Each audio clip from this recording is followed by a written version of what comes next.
옆에 있는 지체들과 잠시 인사를 나누시면 감사하겠습니다. 잘 오셨습니다. 사랑하고 축복합니다.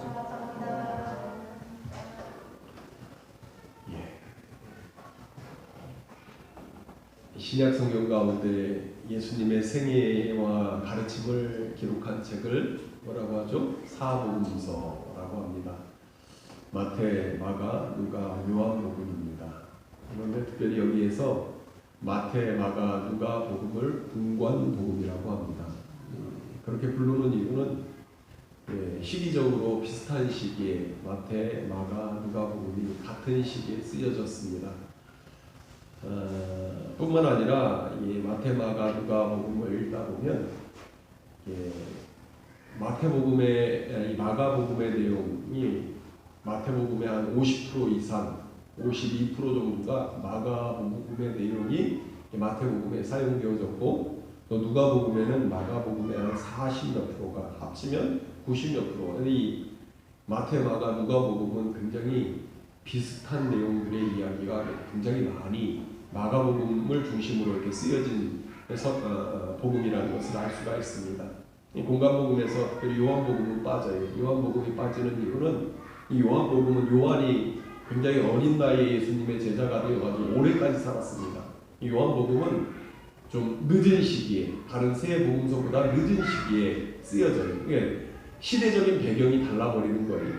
그리고 더군다나 요한복음을 보면 마가복음에 쓰여진 내용이 8% 정도밖에 쓰여지지 않아가지고 다른 복음서하고는 차이가 굉장히 많이 드러나는. 그래서 세 복음서에서 빠진 내용들이 요한복음에 많이 들어져 있습니다. 그 이유는 마가는 예수님의 12제자 중에 한 명이 아니었죠. 그 다음에 누가도 아니었어요.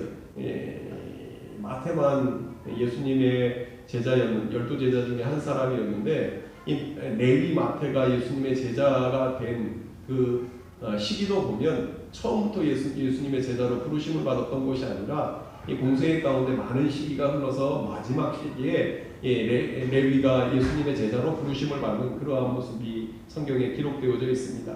이 반면에 요한은 가장 먼저 부르심을 받았던 제자 가운데 한 사람이었기 때문에 예를 들면 예수님의 첫 이적이었던 가나의 혼인잔치는 요한복음에 기록이 되어 있지 않아요. 세 복음서에 빠졌던 내용이 요한복음에 많이 기록되어져 있는 그러한 모습을 발견하게 되어집니다. 오늘 본문의 말씀에서도, 오늘 본문의 말씀의 내용도 세 복음서에는 나와 있지 않지만 요한복음에만 나와 있는 그러한 사건입니다. 특별히 오늘 본문의 말씀에 나와 있는 이 38년 된 환자의 모습을 통해서 하나님의 놀라운 은혜를 누리기 위해서 필요한 신앙인의 모습이 어떠한 것인지를 살펴보면서 좀 은혜를 나누기를 원합니다. 첫째로 오늘 말씀을 통해서 살펴보고 싶은 것은 예수님께서 찾으시는 사람들의 모습이 어떤 모습인가 하는 문제를 좀 살펴볼 필요가 있습니다. 이 세상을 살아가면서 누군가 찾는 사람이 된다는 것은 굉장히 중요한 일입니다. 왜 그렇겠습니까? 오늘 나를 찾는 사람이 많으면 많을수록 내가 능력이 있다는 것을 의미하는 것이 되기 때문에 그래요. 그렇죠?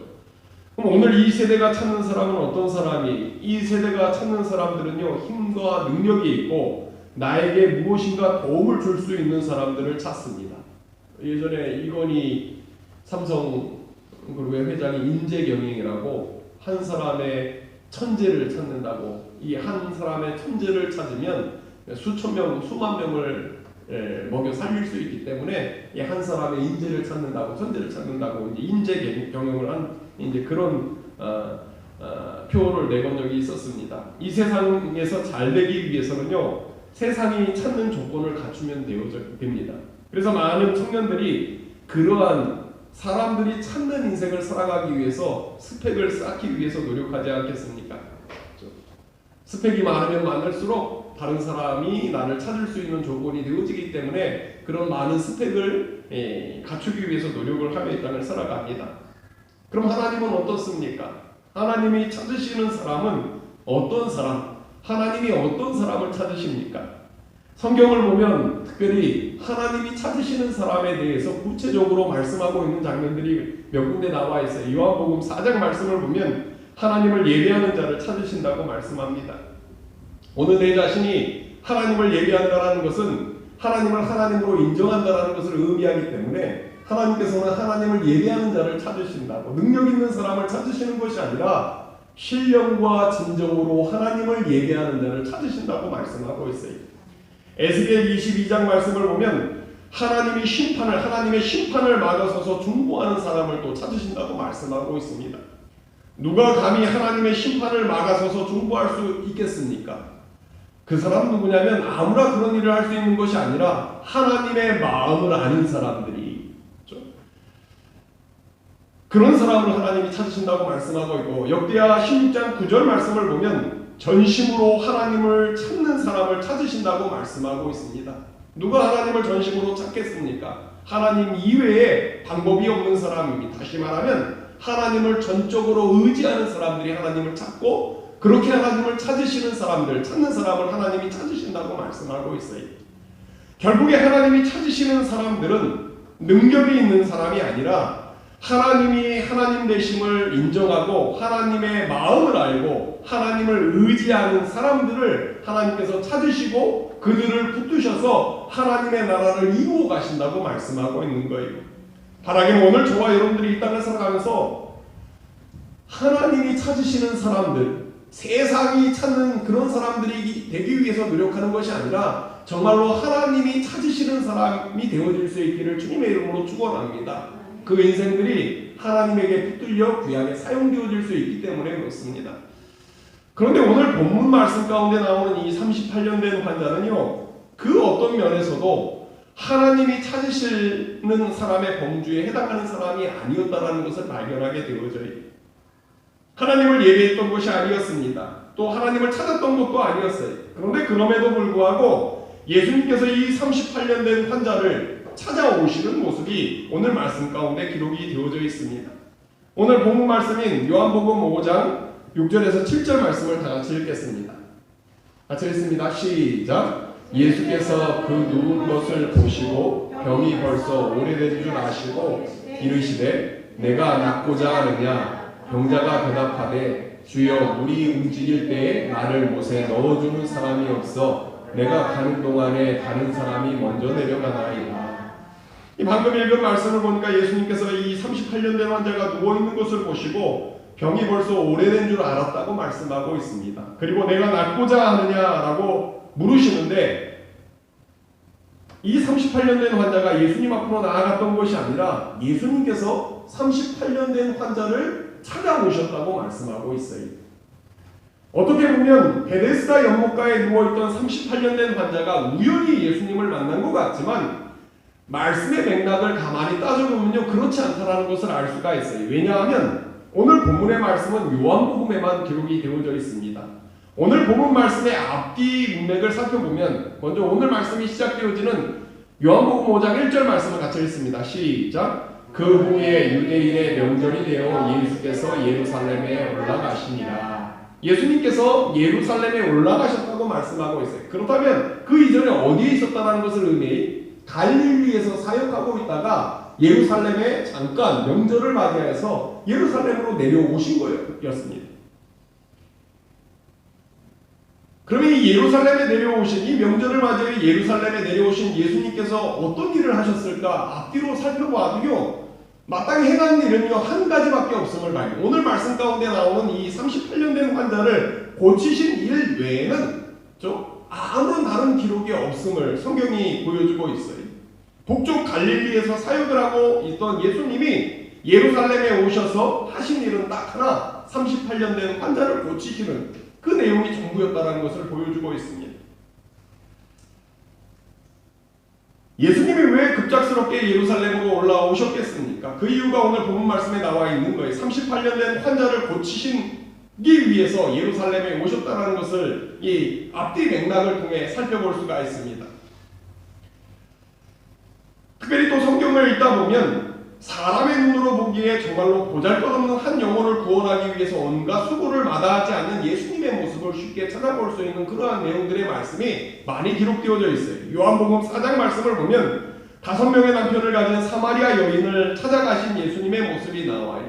이 사마리아 여인은 다른 사람의 눈을 피해서 우물가로 나왔다가 예수님을 만나게 되었습니다. 우연인 것 같지만 예수님께서 의도적으로 이 여인에게 접근하셨다는 것을 예수님이 이동하신 동선을 살펴보면 발견하게 되어져요. 뿐만 아니라 마가복음 5장 말씀을 보면 광풍을 뚫고 이방인이 많이 거주하고 있던 거라사인 지역을 찾아가시는 그러한 모습이 나와 있어요. 그리고 그곳에서 곤대 귀신 들린 사람을 치유하시는 예수님의 모습이 기록이 되어져 있어요. 예수님이 이동하시는 동선을 살펴보면 그곳에 방문할 하등의 이유가 없었음에도 불구하고 굳이 그곳으로 가셔서 곤대 귀신 들린 사람을 치유해 주시고 만나 주시고 치유해 주시는 그러한 모습이 기록되어져 있습니다. 오늘 말씀 가운데 나오는 38년 된 환자도 마찬가지였습니다. 아무도 알아주지도 않고 도움을 주지도 않는 그러한 비참한 인생을 살아가고 있는 그런 사람이었어요. 그런데 예수님이 친히 이들을 찾아오셔서 치유해 주시는 그러한 모습이 오늘 말씀 가운데 기록이 되어져 있는 거예요. 어찌 보면 하늘 보좌 영광을 포기하고 이 땅에 오신 예수님께서 굳이 이런 사람을 찾아다니면서 고쳐주시는, 치유해주시는, 안 그래도 바쁜데 수없이 많은 사람들이 예수님을 찾아오는 상황 가운데 아무도 알아주지 않고 인정해주지도 않는 이런 사람들을 찾아가는 이런 행위가 이해되어지지 않을 수 있는 그러한 모습이 있습니다. 그런데 이런 이해할 수 없는 행위를 통해서 하나님의 은혜가 어떤 것인지를 발견하게 되어져요. 오늘 저와 여러분이 하나님의 구원을 받을 수 있었던 이유도 마찬가지입니다. 오늘 저와 여러분들이 하나님의 은혜를 누릴 수 있었던 이유는 어떤 자격이 있어서 능력이 있어서 구원받은 것이 아니라고 말씀하고 있어요. 특별히 로마서 5장 말씀을 보면 예수님이 우리를 사랑하셨을 때 세 가지의 상태가 나와 있습니다. 우리가 능력 있을 때가 아니라 연약했을 때, 우리가 의로웠을 때가 아니라 죄인 되었을 때, 우리가 하나님과 친밀한 관계에 있을 때가 아니라 원수 되었을 때 우리를 찾아오셔서 우리를 구원해 주셨다고 말씀하고 있습니다. 무엇을 의미하는 것입니까? 그것이 바로 하나님의 은혜라고 말씀하고 있는 거예요. 오늘 저와 여러분이 기억해야 하는 것은 우리의 연약함이 하나님의 은혜를 누리는 것을 방해할 수 없다라는 거예요. 이러한 하나님의 은혜가 있기에 오늘 저와 여러분에게 소망이 있다고 말씀하고 있는 것입니다. 바라기는 이러한 놀라운 하나님의 은혜를 누릴 수 있는 저와 여러분들이 되어줄 수 있기를 주님의 이름으로 축원합니다. 하나님은 우리에게 은혜를 베푸시기 위해서 우리를 찾아오신 하나님이라고 말씀하고 있는 거예요. 둘째로 오늘 저와 여러분이 이런 놀라운 하나님의 은혜를 누리기 위해서 필요한 또 한 가지의 모습이 오늘 본문 말씀인 요한복음 5장 6절에서 7절 말씀에 나와 있는데 다시 한번 같이 읽겠습니다. 시작. 예수께서 그 죽은 것을 보시고 병이 벌써 오래된 줄 아시고 이르시되 내가 낫고자 하느냐. 병자가 대답하되 주여 우리 나를 못에 넣어주는 사람이 없어 내가 가는 동안에 다른 사람이 먼저 내려가나이다. 방금 읽은 말씀을 보면 예수님께서 38년 된 환자에게 내가 낫고자 하느냐라고 묻는 모습이 나와 있습니다. 그랬더니 38년 된 환자가 뭐라고 답합니까? 주여 물이 움직일 때 나를 못에 넣어주는 사람이 없어 내가 가는 동안에 다른 사람이 먼저 들어간다고 대답하고 있습니다. 근데 이 말씀을 가만히 묵상하다 보면요, 이 말씀이 말이 안 되는 말씀이라는 것을 발견하게 되어져요. 지금 이 사건이 어디에서 발생한 사건입니까? 오늘 본문 말씀인 2절 말씀을 보니까 예루살렘 양문곁, 그렇죠? 양문이라는 것은 양들이 들어가는, 제물로 드려지는 양들이 들어가는 그곳에서 양들이 팔고, 양들을 팔고 사고 해가지고 양들이 들어가는 양문입니다. 제사를 드리기 위해서 양을 거래하는 그러한 문이었습니다. 양문 곁에 있는 베데스다라는 연못가에서 일어났다고 말씀하고 있어요. 근데 여기 베데스다라는 말을 원문으로 살펴보면 벳이라는 단어는 집이라는 뜻이고 에스다라는 단어는 은혜, 자비라는 뜻이에요. 그러니까 은혜의 집, 자비의 집이라는 의미를 가지고 있는 곳입니다. 그런데 그 은혜의 집이라고 불리우는 베데스다 연못가에서 은혜와는 전혀 상반된 살벌한 경쟁을 하고 있는 모습이 오늘 말씀 가운데 기록이 되어져요. 은혜의 집에 거주하면서 하나님의 은혜를 누리는 것이 아니라 살벌한 경쟁을 하고 있는 모습이 나와 있습니다. 어떤 살벌한 경쟁입니까? 물이 움직일 때 다른 사람이 나보다 먼저 들어가면 나에게 그 의가 없어진다라는 거예요. 그렇죠? 물이 움직일 때 누구보다 가장 먼저 들어가야 되는데 누군가 나보다 먼저 들어가면 나는 나올 수 없는, 이 살벌한 경쟁을 해야 되는 그런 상황이 은혜의 집에서 벌어지고 있다고 말씀하고 있는 거예요. 주변의 모든 사람이 경쟁 상대였습니다.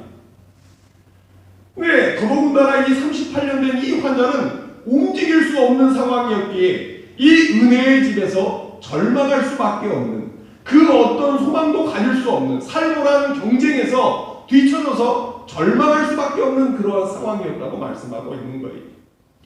은혜의 장소가 은혜의 장소가 되는 것이 아니라 살벌한 경쟁의 장소가 되었고, 그 경쟁의 장소에서 절망할 수밖에 없는 상황이 이 38년 된 환자가 겪고 있는 상황이었습니다.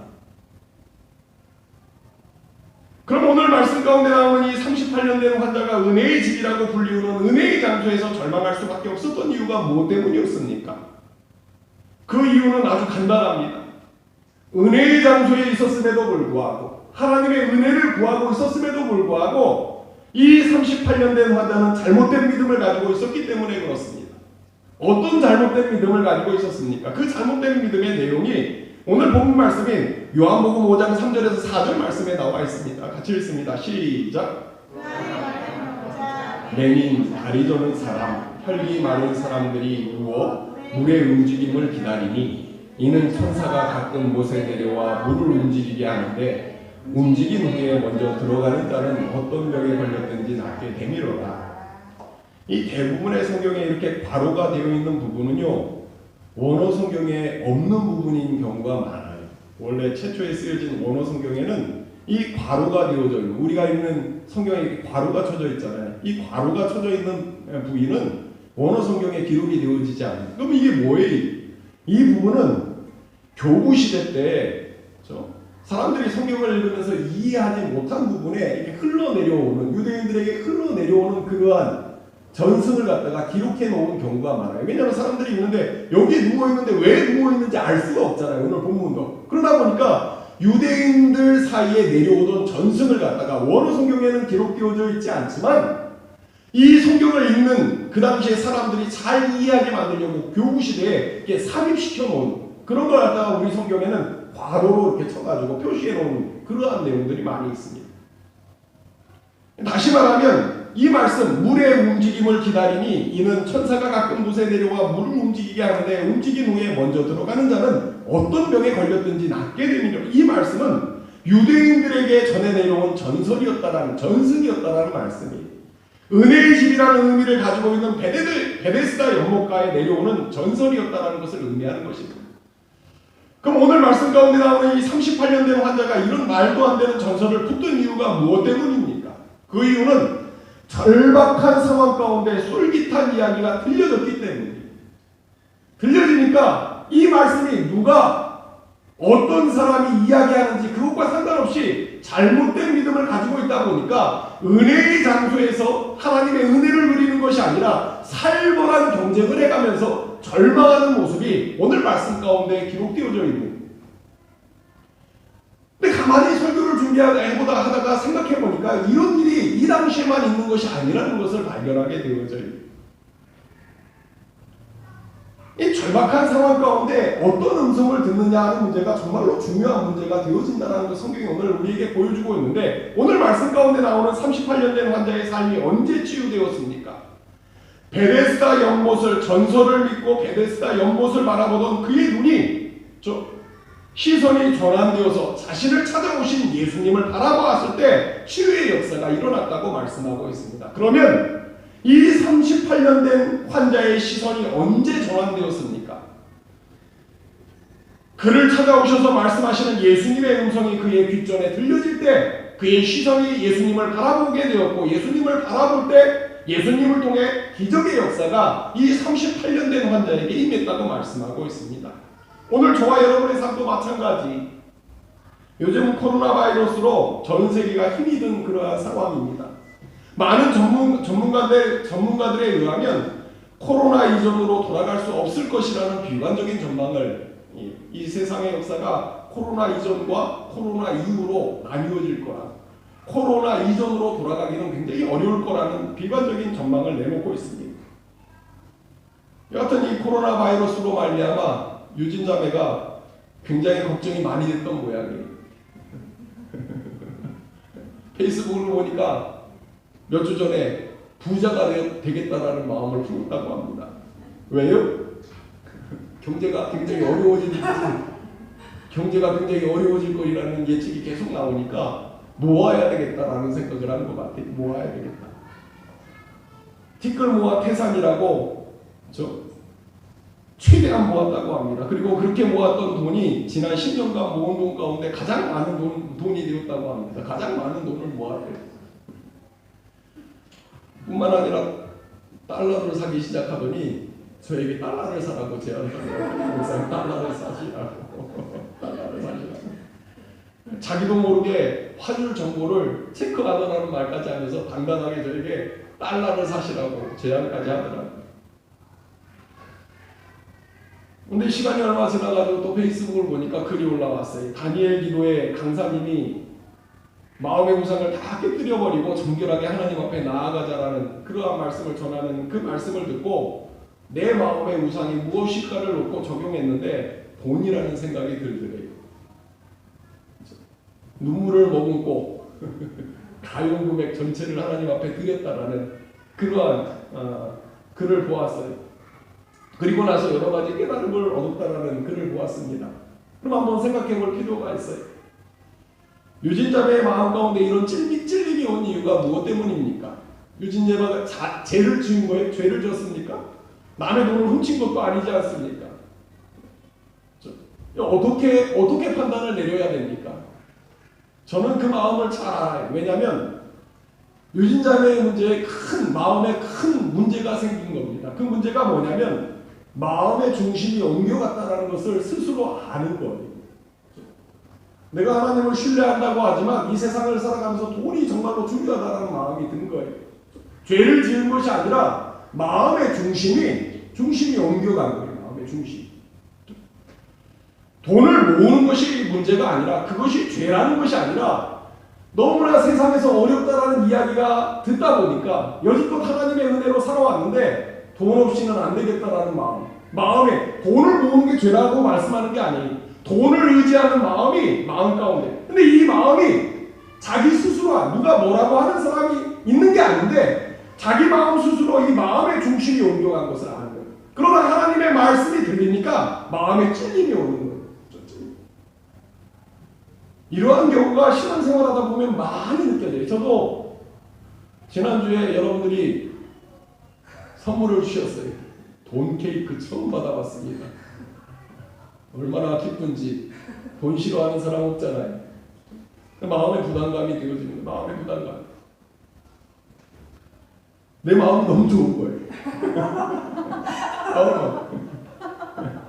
내 마음이 너무 좋은데 그 좋은 마음이 마음의 부담감이 되어지면서 주변의 사람들을 바라보는 시각들이 생기더라고요. 그래서 지난주에는 그 돈을 받고 누가 생각나면 김연아 목사님이 생각이 났어요. 은근슬쩍 물어봤어요. 재난지원금 받았냐? 하고 물었더니 아버지 가족 형제간이 8명인가 같이 사는데 70만 원인가 80만 원이 나왔대. 달라고 할 수 있는, 나눠달라고 할 수 있는 상황이 아니라 그냥 받은 걸로 치겠다고. 아마 미국에서 한국 들어오느라 굉장히 어려웠을 거예요. 비행기 값이 작지 않았을 거예요. 그러면 마음이 쓰이는 거예요. 그래서 그 전에 제가 여러분들 부활절 헌금 나오면서 제가 이렇게 막 나누었다고 10분 만에 뭐 다 쓸 수 있다고 그런 말을 했잖아요. 이번에는 이제 자꾸만 김연아 목사님이 마음에 이렇게 들어오면서 마음에 어떤 마음이 들지 이번에는 교회 돈 말고 네 돈으로 좀 해라 이런 만큼 돈을 보고 너무 좋은데 오늘 다 지정으로 드렸습니다. 이게 한 거 해가지고 교회 돈하고 해가지고 좀 나눴으면 좋겠다라는 생각이 들어가지고 그 죄가 아니에요. 돈을 모으는 거 죄가 아닌데 돈을 보고 기뻐하는 마음이 죄가 아닙니다. 그런데 문제는 무엇이냐면 우리의 마음의 중심이 어디를 향하느냐가 문제가 되어질 때가 있습니다. 근데 문제는요, 이러한 일들이 자꾸 우리 세상 가운데 우리의 귀에 세상의 소리가 들려지면요, 이 세상의 소리를 쫓아가다 보면 마음의 중심이 하나님을 향하는 것이 아니라 세상을 향하게 되어지는 것이 인간의 연약한 모습이에요. 그 이전에 어떤 삶을 살아갔든지 오늘 내 삶의 현장 가운데 자꾸만 순간 내 귀에 세상의 소리가 들려지면 내 마음의 중심이 하나님을 향하는 것이 아니라 세상을 향하게 되어지고, 세상을 향하게 되어지면 살벌한 경쟁 구도에서 살아갈 수밖에 없는 그러한 모습이 인간의 연약한 모습이라는 거예요. 오늘 말씀 가운데 나오는 이 38년 된 환자는 은혜의 장소에서 전설을 듣고 그 전설을 바로 보고 있는 상황 가운데 살벌한 경쟁 구도에서 전설을 받아보니까 그의 삶이 비참해지는 거예요. 소망이 없어지는 거예요. 그런데 그 순간, 바로 그 순간, 소망 없는 삶을 살아가야 하는 그 순간 예수님이 그를 찾아오셨어요. 그리고 그 귀에 예수님의 음성이 들려졌어요. 예수님의 음성이 들려지고 그의 시선이, 그 영국가를 바라보던 시선이 주님을 향하게 되었을 때 그의 삶 가운데 기적의 역사가 나타났다고 말씀하고 있는 거예요. 오늘 우리의 삶도 마찬가지. 아무리 세상이 어렵다고 하지만 이 어려워지는 세상 가운데 세상의 소리가 우리의 귀에 들려오고, 그 세상의 소리가 우리의 마음의 중심을 움직이게 만들고 세상의 방식으로 이 땅을 살아가게 되다 보면 우리의 삶 가운데 하나님의 은혜가 임하는 것이 아니라 우리의 삶이 오히려 비참하게 되어질 수밖에 없는 그러한 삶이 우리에게 다가온다고 말씀하고 있는 거예요. 바라기 우리가 주 앞에 나와 주님을 예배할 때마다 하나님의 세미한 음성이 우리의 귓가에 들려줄 수 있기를 주님의 이름으로 축원합니다. 거기서 끝나는 것이 아니라 세상을 향하던 우리의 시선이 전환되어서 주님을 향할 수 있는 축복의 역사가 나타날 수 있기를 주님의 이름으로 축원합니다. 우리의 귓가에 주의 음성이 들려지고 우리의 시선이 주님으로 향해지면 그곳에서 하나님의 역사가 일어난다고 말씀하고 있습니다. 바라기는 오늘 우리의 삶 가운데 주님이 베푸시는 놀라운 은혜와 축복의 역사가 누려질 수 있기를 주님의 이름으로 축원합니다. 마지막으로 베데스다 연못가에 절망하여 누워있던 이 38년 된 환자의 모습을 통해서 저와 여러분이 반드시 기억해야 하는 또 한 가지의 모습이 오늘 본문 말씀인 요한복음 5장 6절에서 7절 말씀에 나와 있습니다. 같이 읽습니다. 시작. 예수께서 그 늙은 것을 보시고 병이 벌써 오래된 줄 아시고 이르시되 내가 낫고자 하느냐. 병자가 대답하되 주여 우리 움직일 때 나를 못에 넣어주는 사람이 없어 내가 먼저 다른 사람이 먼저 내려가나이다. 아멘. 이 말씀이 의미하는 바가 무엇입니까? 이제 더 이상 방법이 없다라는 것을 의미하는 것입니다. 38년 된 병으로부터 자유로워지려면 물이 움직일 때 들어가야 한다는 것을 알고 있었어요. 그런데 자신의 힘과 능력으로는 더 이상 할 수 없다라는 것을 의미합니다. 물이 움직일 때 들어가야 되는데 자기에게는 그런 능력이 없다라는 거예요. 은혜의 집이라고 불리우는 베데스다 연못은 38년 된 환자에게 절망의 장소가 되어져 버렸습니다. 사람의 힘과 노력으로는 아무것도 할 수 없음을 깨닫는 장소가 되어졌어요. 왜 움직일 수 있는 상황이 아니었기 때문에. 이 본문에 등장하는 이 사람은 자신의 힘으로는 아무것도 해결할 수 없음을 깨닫게 되었습니다. 자신의 힘으로 아무것도 할 수 없음을 깨닫고 하나님 앞에 항복했을 때 이제 더 이상 나의 힘으로 아무것도 할 수 없다는 것을 깨닫고 자신에게 절망하였을 때 하나님의 은혜가 이 38년 된 환자에게 임했다고 말씀하고 있는, 여기에는요 굉장히 큰 의미가 담겨져 있다는 것을 발견하게 되어져요.